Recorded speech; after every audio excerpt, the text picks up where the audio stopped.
Hey guys, I'm going to show you 5 of the best dinos to start with on ARK Aberration.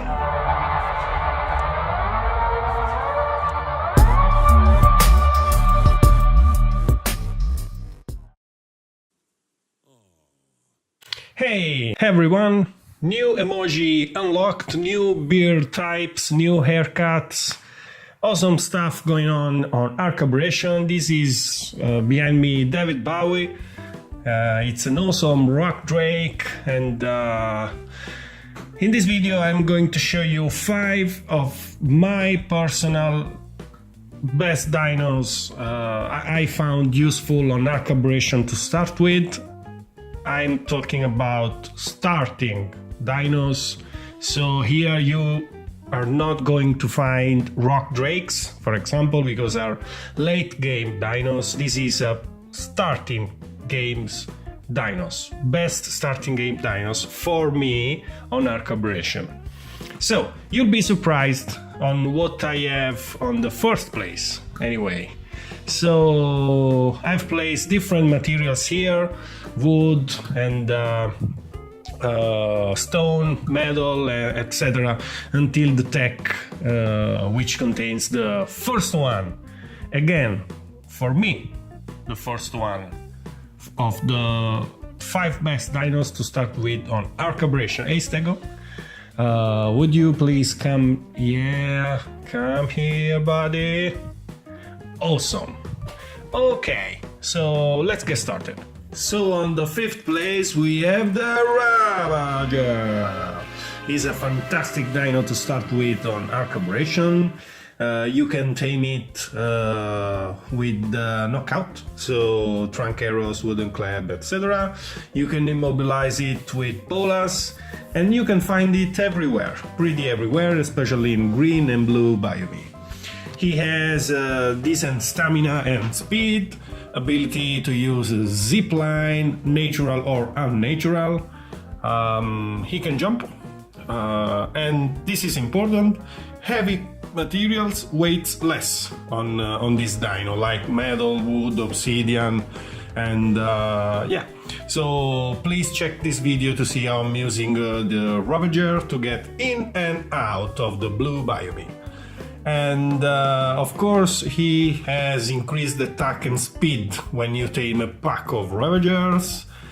Some little curiosity, if you press C, the Ravager will roar, but he can't roar while running, like the direwolves. If you press C while climbing on a zipline, he will turn upside down.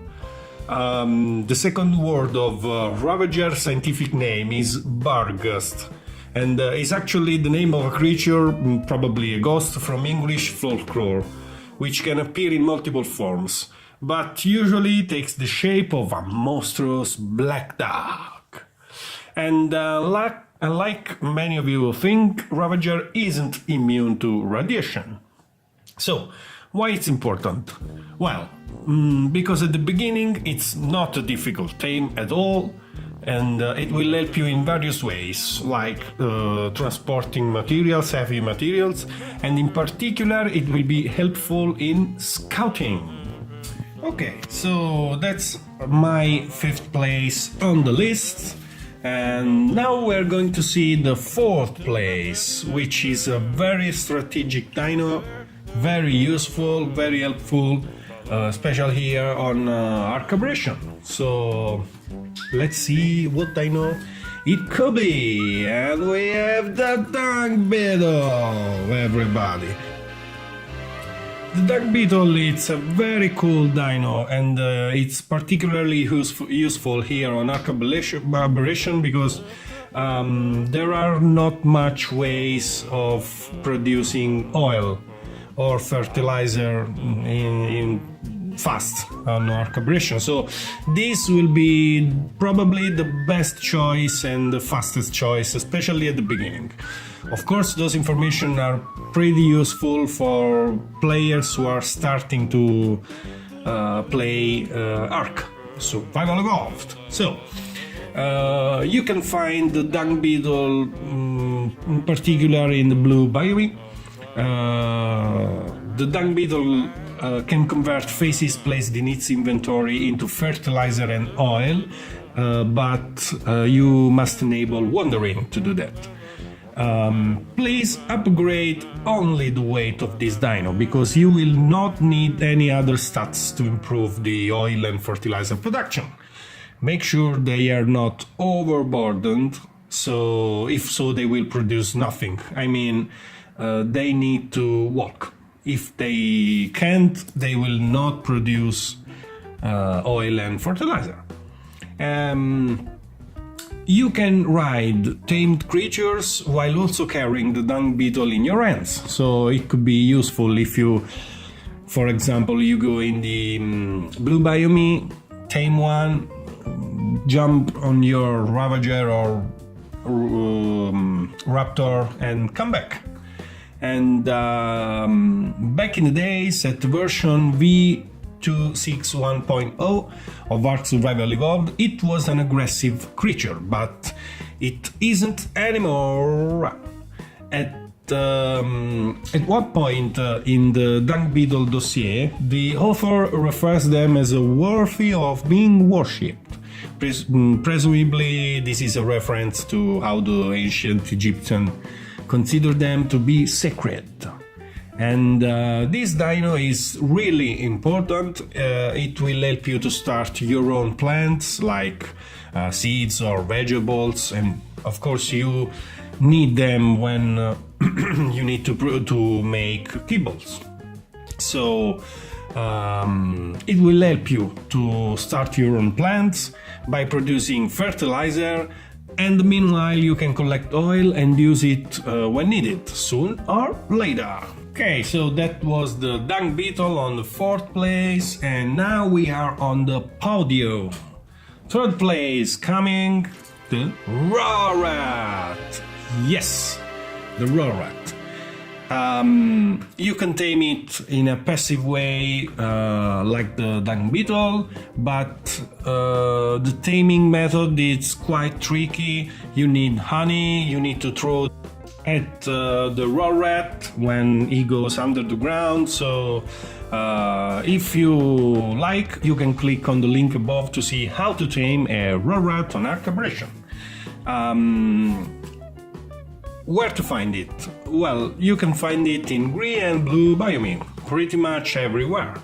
They can transport 6 people, driver included, and they will be, of course, safe while the Raw Rat is rolling. The Raw Rat can reduce the weight of wood and fungal wood by 80%. So it's a very good harvester for wood in general, more or less like the beaver on the other maps. It's a very good bulldozer because it can destroy trees, large mushrooms and rocks while rolling. Raw Rat's ability to roll is quite similar to the Dodicurus, but the difference between the two is that Dodicurus' saddle doesn't take damage. And on the Raw Rat dossier there is a statement about the ability to dent even metal, but this is a contradiction because the Raw Rat can't damage metal structure, but it's like Terminator against rock, wood or touch structures. And it's really important. This is quite obvious. You need wood at the beginning on ARK Aberration, so you will need Raw Rats. Okay, with that said, let's jump straight to the 2nd place. Oh my god, guys, this is so intense. Oh, we are on the 2nd place, which is the dire bear. Yeah, the dire bear. Guys, the dire bear is awesome on all of the ARK maps, not just Aberration. You can knock out it, in a simple way. It's not that hard, but you want to be cautious because a couple of bites by a dire bear and you'll be dead. You can find it on the green biome. It's almost not everywhere, but if you If you keep searching, you will find it. It's a war mount. It's an excellent damage and speed dino. Actually, is the strongest mount that allows you to wield weapons while riding it. And it's very good for gathering fiber and meat mainly, but it can also gather berries, hide and chitin. For example, I use it against giant crabs to gather lots of chitin. It's an honey harvester. Using the alternate fire button, you can gather honey without harming the hives and without aggro from bees. It's an all-purpose mount, can sprint very fast, can carry lots of stuff, and it will take a long time before it gets tired. At max acceleration, it can be faster than Proctodon, and Gallimimus. Provides insulation more or less like the Dimetrodon. I mean, standing by a direbeer gives you hypothermic and hyperthermic insulation. This dino belongs to the family of Arctodus, which are a group of short-faced bears that are considered to be one of the biggest known terrestrial mammalian carnivores. Yeah. Why it's important? Well, he belongs to me to the easy tame dino category, and because of that it's one of the best dinos on all of the ARK maps, not just Aberration. But here you can tame one, upgrade it, and then use it to get your first rock drake egg. So guys, I made a video on that. Please check this video. I will show you the whole map route from the green biome to the rock drake cave. It's a bit long, but it's worth it. So let's jump on the first place, guys. Everybody first place here. And on the first place we have the Glowbug, guys. Yes, the Glowbug. Yes, the Glowbug. You can't tame it, but oh my god, guys, this dino is so helpful.